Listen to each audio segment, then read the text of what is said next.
कानपुर डकैती डालने वाले गिरोह का पुलिस ने किया पर्दाफाश। गैंग के 3 सदस्यों को किया गिरफ्तार। रावतपुर थाना क्षेत्र के केशवपुरम में हुई लूट की घटना का पुलिस ने अनावरण कर दिया है। वारदात को अंजाम देने वाले 3 व्यक्तियों को पुलिस ने गिरफ्तार किया है, जबकि 3 की तलाश जारी है। पुलिस उपायुक्त पश्चिमी विजय ढुल ने बताया कि 3 दिन पहले देर शाम को कमलेश शर्मा के घर पर 5 अज्ञात व्यक्तियों ने लूटपाट की थी।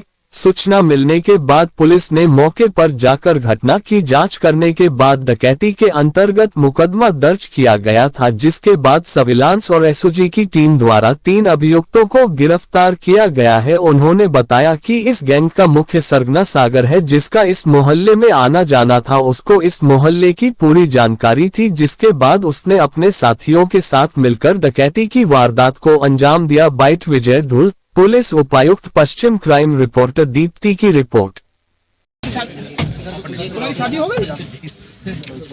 क्यों शादी हो गई तेरी कि नहीं? जाना नहीं भी है। चोटी उठी लगा के हीरो बन। शादी हो गई तेरी?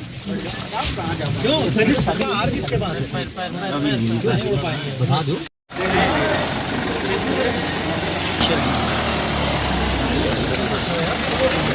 सामने आ बना देखो, हमें भाई सामने आके क्यों बनाते? लोग पकड़े गए हैं, क्या प्लानिंग थी? दिनांक 17 दिसंबर को देर शाम लगभग 8 साढ़े 8 बजे थाना रावतपुर क्षेत्र अंतर्गत केशवपुरम मोहल्ले में श्री कमलेश शर्मा जी के घर पे 5 अज्ञात व्यक्तियों के द्वारा प्रवेश किया गया और घर पे उनकी पत्नी और उनके 2 नाबालिग बच्चे थे। उनको डरा धमकाकर उनके घर में लूट की गई और बाद में फिर वो वहाँ से भाग गए।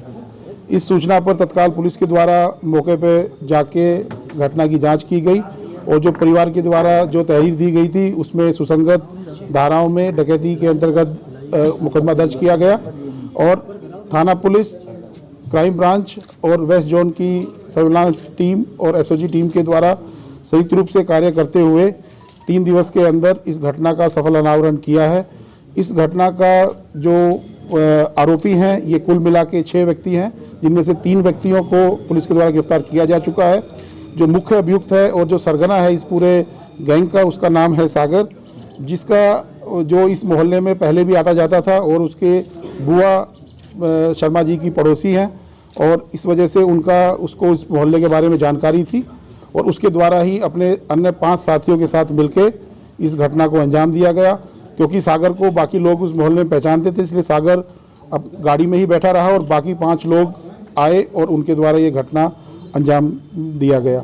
उनके द्वारा जो एक चापड़ का प्रयोग किया गया परिवार को डराने के लिए और उससे मिशी शर्मा को चोट भी पहुंची है, उसकी भी पुलिस के द्वारा रिकवरी की गई है। जिस गाड़ी से ये लोग आए थे वो भी पुलिस के द्वारा रिकवर किया गया है और इनके पास से काफ़ी सारे धातु का सामान जो कि उनके घर से चुराया गया, लूटा गया था और जिसको उनके घर वालों ने पहचाना भी है, वो भी पुलिस के द्वारा रिकवर किया गया है। इनके अन्य 3 साथी अभी फरार हैं, जिनकी पहचान हो गई है और इस वक्त भी हमारी टीम उनको गिरफ्तारी के लिए प्रयास कर रही है। 17 तारीख को ये करीबन 6 साढ़े 6 बजे ये लोग पहली बार उस तरफ आए थे, किंतु उस वक्त गली में चहल पहल थी और काफ़ी लोग गली में मौजूद थे, तो उसको देख के ये लोग वापस लौट गए और इनके द्वारा जैसा कि अपना इकबाल किया गया है कि वहीं पे पास में एक जगह शादी समारोह में इन लोगों ने खाना खाया और बाद में फिर ये वापस 8 साढ़े 8 बजे के करीब आए थे। घर में कैसे घटना के बाद ये कहाँ चले गए? घर में ये घर का दरवाजा, जैसा कि आप भी जानते हैं, घर का दरवाजा उस वक्त खुला हुआ था। ज़्यादा देर नहीं हुई थी, लगभग 8 बजे साढ़े 8 बजे का समय था और उस वक्त पर इतना घर के दरवाजे जनरली खुले रहते हैं। इससे पहले किसी घटना में शामिल रहे लोग? अभी तक इनके पूर्व के आपराधिक इतिहास के बारे में कोई जानकारी हमें नहीं मिली है। जैसा कि मैंने बताया कि कानपुर देहात के रहने वाले हैं, तो इनके लोकल थाने से और आसपास के थानों से इस संबंध में जानकारी की जा रही है। ये सभी टीनेजर्स जैसे लग रहे हैं, ऐसी क्या वजह थी जिसकी वजह से इन लोगों ने पूरा प्लान किया? इसमें जैसे इनसे हमने पूछताछ की है तो ये अपने जेब खर्च के लिए या बाकी जो भी इनको अपनी मौज मस्ती करने के लिए पैसा चाहिए और परिवार इस स्थिति में नहीं है कि वो इनके खर्चे उठा सके, तो इसीलिए इनके द्वारा ये ऐसा किया गया। डकैती का प्लान कैसे बना था?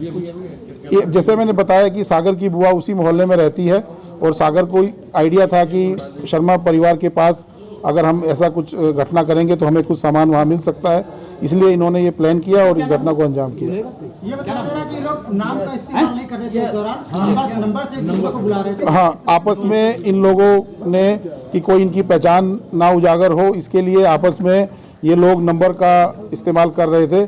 और जब इस बारे में भी पूछताछ की गई तो इन्होंने बताया कि ये अक्सर टीवी पे इस प्रकार के धारावाहिक और क्राइम सीरियल देखते हैं और तभी से उनके मन में उन्होंने कहीं देखा होगा और उन्होंने इसलिए प्लानिंग में इस चीज़ को इंक्लूड किया कि इन्होंने इसलिए अपने मुंह को भी ढका हुआ था और कोई भी किसी का नाम इस्तेमाल नहीं ले रहा। उंगली काटने की क्या जरूरत है? फॉरेंसिक को फिंगरप्रिंट्स भी नहीं मिले सर, जैसा बताया जा रहा है इन्होंने ग्लव्स पहने हुए थे और जो ग्लव्स और बाकी जो सामान था वो भी इनकी गाड़ी से बरामद हुआ। इस्तेमाल क्या किया है इन लोगों ने? मोबाइल का इनके द्वारा घटनास्थल पे इस्तेमाल करना नहीं पाया जा रहा है। क्यों नहीं किया था? पीड़ित की उंगली काटने का क्यों भाई? जब ये पीड़ित से जबरदस्ती करके उनके घर में लूटपाट कर रहे थे तो उनके द्वारा जब इसका विरोध किया गया या उनको डराने के लिए इनके द्वारा उनकी उंगली पे प्रहार किया गया जिसमें उनको चोट लगी। किस फिल्म से सीरियल लिया भाई? ठीक है, चलो जी।